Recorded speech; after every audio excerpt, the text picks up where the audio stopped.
یہ بیت المقدس کا مسئلہ آپ کو سمجھنا اس لیے بھی ضروری ہے کہ آج پوری دنیا میں یہ ایک سب سے بڑا ایشو کیوں ہے.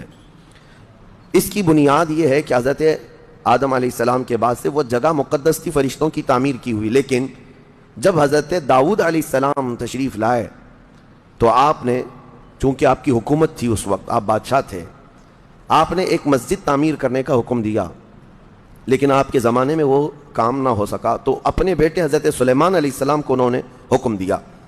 سلیمان علیہ السلام بادشاہ بھی ہوئے اور داؤد علیہ السلام کی کرسی پر بھی فائز ہوئے، اور وہ نبی بھی تھے، رسول بھی تھے، امت بھی تھی آپ کی. اور سلیمان علیہ السلام کو تو اللہ تعالیٰ نے ایسی طاقت دی تھی کہ وہ ہواؤں پر بھی حکومت کرتے اور جنات پر بھی حکومت کرتے. تو سلیمان علیہ السلام نے کام شروع کیا. یہ وہ جگہ تھی جہاں موسیٰ علیہ السلام عبادت کیا کرتے تھے. اس جگہ پر سلیمان علیہ السلام نے ایک مسجد بنانے کا حکم دیا اور یہ جنات بنانا شروع کرتے ہیں. اس کا ذکر قرآن پاک میں بھی موجود ہے.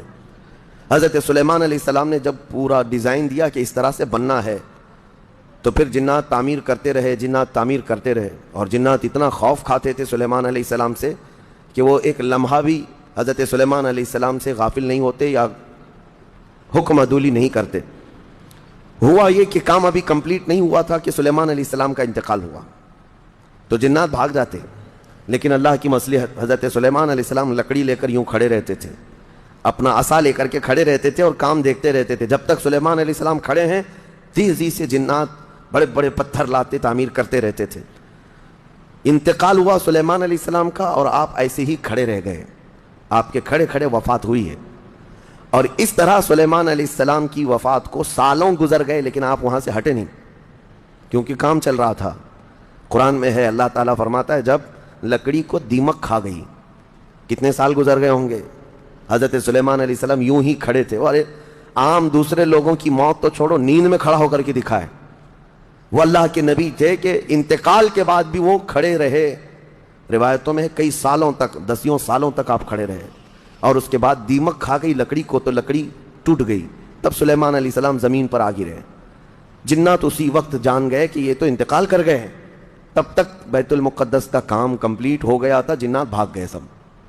یہ تعمیر، اس کو اصل میں بیت المقدس نہیں کہا جاتا تھا اس وقت، یہ ہیکل سلیمانی، یہ یہودیوں کے عقیدے کے اعتبار سے فرسٹ ٹیمپل ہے، پہلا مندر یا پہلی مسجد جو بھی ہے مقدس تھی. یہ ہیکل سلیمانی جو سلیمان علیہ السلام نے جنات سے بنایا تھا، اور سلیمان علیہ السلام کی کرسی جہاں لگتی تھی اس وقت حضرت سلیمان علیہ السلام نے جنات اور سرکش لوگوں سے اور جادوگر لوگوں سے سب چیزیں جادو کی چھین کر اپنی کرسی کے نیچے دفن کر دیا تھا. سب ختم کیا تھا کہ کوئی جادو ٹونا یہ سب چیزیں نہ ہوں، کیونکہ یہودی جادو کے پیچھے بہت بھاگتے تھے، صرف جادو میں ہی دن رات. آپ نے سب دفن کیا اور اس کے بعد آپ کے انتقال کے بعد سالوں بیتے اور اسی طرح سے رہے. لیکن پھر یہ ہیکل سلیمانی کو ایک بادشاہ آیا جو عراق کا رہنے والا تھا، اس کی یہودیوں سے دشمنی تھی، اس نے ایسا حملہ کیا کہ پورے ہیکل کو توڑ ڈالا. یعنی جو جنات کا بنایا ہوا تھا اس کو مکمل طور سے مسمار کر دیا. ایک دیوار باقی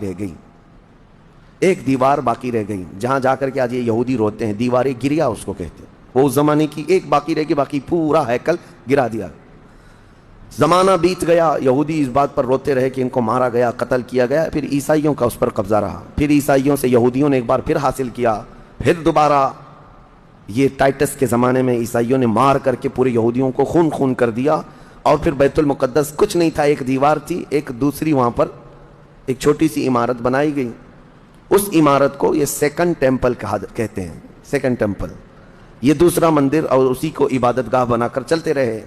زمانہ بیتا یہاں تک کہ حضور صلی اللہ تعالیٰ علیہ وسلم کی نبوت کا اعلان ہوا. پھر اس کے بعد 23 سال گزرے، پھر آپ کی وفات کے بعد صدیق اکبر کا زمانہ آیا، پھر سیدنا عمر فاروق کا زمانہ آیا. تقریباً یہ 26-28 ہجری کی بات ہے حضرت عمر کے دور میں. پھر حضرت عمر فاروق کے دور میں جو فتوحات ہو رہی تھی، اسلام پھیلتا جا رہا تھا، تب صحابہ کے ایک لشکر کو حضرت عمر نے فلسطین بھی بھیجا، جس میں حضرت ابو عبیدہ بن جراح بھی تھے. تو ان صحابہ نے اس چھوٹے سے لشکر کو لے کر فلسطین کا معرکہ ایسا سر کیا کہ یہ عیسائی سب جان چکے تھے حالات کیا چل رہے ہیں، سرنڈر ہو گئے اور کہا ہم جو ہے یہ بیت المقدس کی ساری چابیاں آپ کے حوالے کرتے ہیں، لیکن ایک شرط ہے کہ ہم آپ کے ہاتھ میں نہیں دیں گے بلکہ مسلمانوں کے امیر المومنین کے ہاتھ میں دیں گے. وہ آئیں ہمارے پاس. تو وہاں جو صحابہ تھے انہوں نے خط لکھ کر بھیجا حضرت عمر کو. حضرت عمر مدینے میں تھے. کہا ٹھیک ہے میں آ رہا ہوں. قبلہ اول مسلمانوں کے ہاتھ میں تھا, بیت المقدس آ رہا تھا. سیدنا عمر فاروق مدینے سے چل پڑے, ایک غلام کے ساتھ نکلے اور ایک سواری ہے, ایک خچر ہے, اور دونوں بھی کس انداز سے جا رہے ہیں. ایسا امیر المومنین جس کے رعب سے قیصر و کسریٰ کانپتے تھے, لڑائی کی کسی کے اندر مجال نہیں تھی. وہ ایک خچر کے سواری پر اتنا لمبا سفر طے کر رہے ہیں, وہ بھی غلام سے یہ طے کر رکھا ہے 1 میل میں بیٹھوں گا, 1 میل تو بیٹھنا. ہاں تو رسی پکڑ کے چلے گا 1 میل تک, اور اس کے بعد جب تو بیٹھے گا تو میں رسی پکڑ کے چلوں گا 1 میل تک. اس طرح سے تو سفر طے کیا. جب فلسطین پہنچ رہے تھے اور اس وقت لوگوں میں خبر تھی کہ امیر المومنین آ رہے ہیں, تو لوگ دیکھنے کے لیے شہر سے بھاگے بھاگے باہر آئے. اتفاق ایسا کہ اس وقت خچر گھوڑے پر بیٹھنے کی باری غلام کی تھی اور نکیل رسی حضرت عمر کے ہاتھ میں تھی. دوڑے ہوئے لوگ آئے جو نہیں پہچانتے تھے. عیسائیوں نے امیر المومنین کہہ کر اس غلام کا استقبال کیا کہ تشریف لائیں. تب جو صحابہ تھے وہاں پر انہوں نے پکار کر کہا نادانو, وہ امیر المومنین نہیں, رسی پکڑا ہوا امیر المومنین ہے, یہ امیر المومنین ہے. پہلی مرتبہ ان اعلیٰ اخلاق و کردار کو عیسائیوں نے دیکھا تھا کہ وقت کا خلیفہ کوئی گھوڑے کی رسی پکڑ کر کے بھی چلتا ہے. تو بہت متاثر ہوئے, اور اس کے بعد بنا کسی جنگ کے حضرت عمر فاروق رضی اللہ تعالیٰ عنہ بیت المقدس میں داخل ہوئے, اور ان عیسائیوں نے جو کچھ بھی وہاں پر کیا تھا اس کو نکالا. پھر حضرت عمر فاروق رضی اللہ تعالیٰ عنہ نے پہلی اذان دینے کا حکم فرمایا. وہ ظہر کی اذان تھی, آپ نے وہاں پر نماز پڑھائی. پھر اس کے بعد یہ سلسلہ چلتا رہا. اب اس میں تفصیل ہے. عیسائیوں کو اسی طرح ہم بھی بھگاتے, مسلمان بھی بھگاتے, جیسے یہ یہودیوں کو بھگاتے تھے. تو انہیں آج بولنا چاہیے تھا کہ مسلمانوں نے زبردستی قبضہ کیا. حضرت عمر فاروق کا عام اعلان تھا کہ جو یہاں پر رہنا چاہے اس کے لیے کھلی آزادی ہے. حتیٰ کہ عیسائیوں کا چرچ بھی تھا پرانا. حضرت عمر نے کہا اس کو توڑا نہ جائے, اس میں عبادت جو ہوتی ہے ان کو اپنی عبادت کرنے دیا جائے. حضرت عمر چاہتے تو اینٹ سے اینٹ بجا دیتے, نکال کر صاف کر دیتے, لیکن آپ نے کھلی اجازت دی, اور عیسائی ویسے ہی باقی رہے. 400 سال تک یہ سلسلہ چلتا رہا. پھر فاطمی دور آیا, یعنی بنو عباس کی خلافت ختم ہوئی.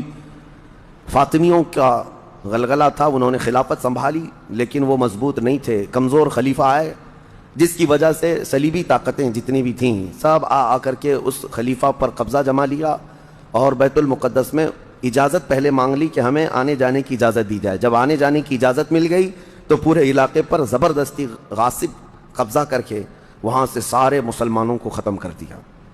بہت مسلمانوں کا قتل کیا.